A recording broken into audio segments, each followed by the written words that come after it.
The chess world has fallen silent. One of its brightest lights, a man whose voice brought millions closer to the beauty of the game, is gone.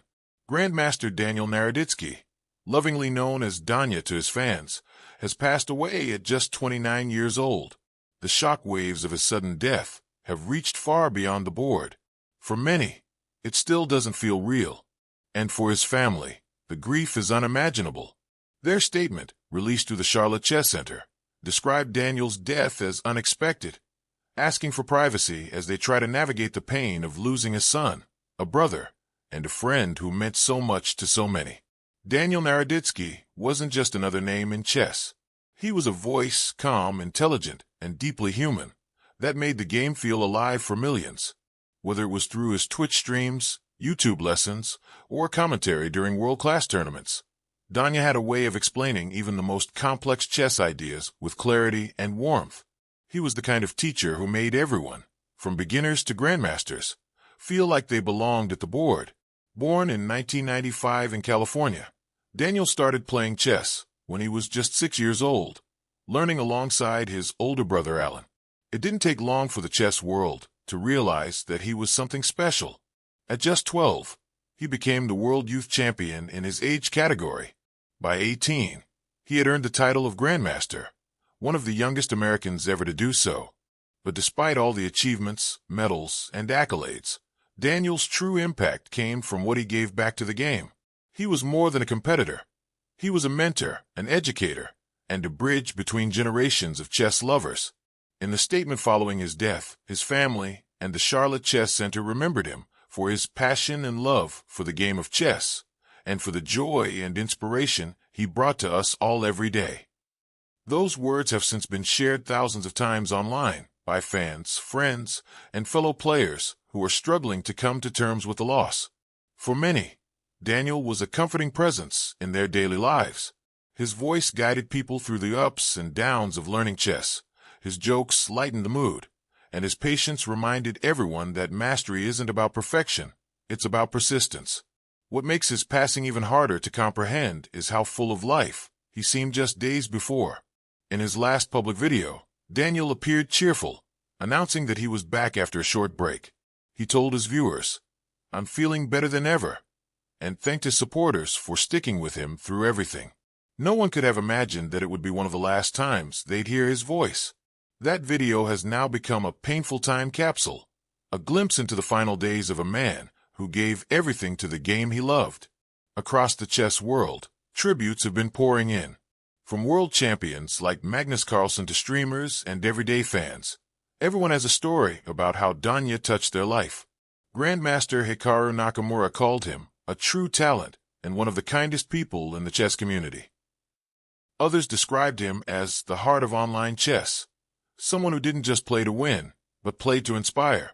His loss isn't just the loss of a brilliant player, it's the loss of a role model who redefined what it meant to be a teacher in the modern era. Yet, beneath all the tributes lies an undercurrent of reflection and sadness about the pressures of being constantly in the public eye. The online chess boom brought fame and opportunity, but also relentless scrutiny. Grandmasters like Daniel weren't just playing games. They were performing for massive audiences, streaming for hours, managing communities, teaching, and staying competitive all at once. The line between passion and exhaustion blurred. His death, while still surrounded by privacy and unanswered questions, has sparked conversations about mental health, burnout, and the unseen emotional toll of constant exposure.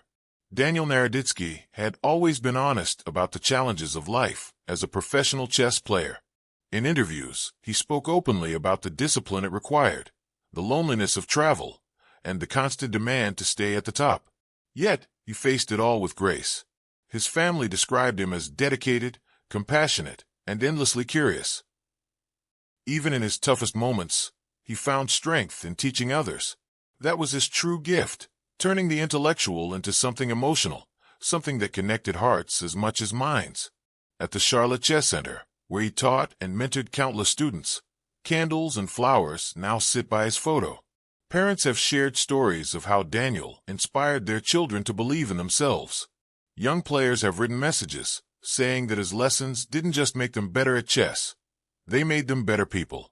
That's the kind of legacy few achieve, and it's one that will last far beyond any record or rating. The family has requested privacy during this devastating time, and no official cause of death has been released.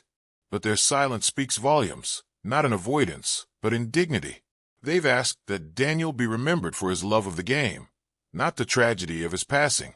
Their wish has been echoed by the entire chess community, which now finds itself united not by competition, but by grief and gratitude. As days pass, people are beginning to realize just how much of an impact Daniel had. His videos continue to gain millions of views. Old clips are being reshared, filled with comments like, "This man taught me how to love chess," and "I wouldn't be playing today if it wasn't for Danya." His influence transcended geography, language, and age. Proof that greatness isn't just about titles or trophies, but about how deeply you touch others' lives.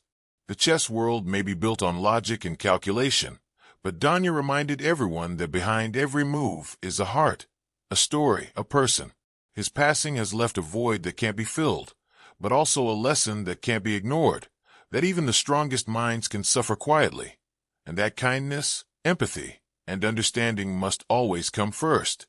Daniel Naroditsky's story will continue to inspire generations to come.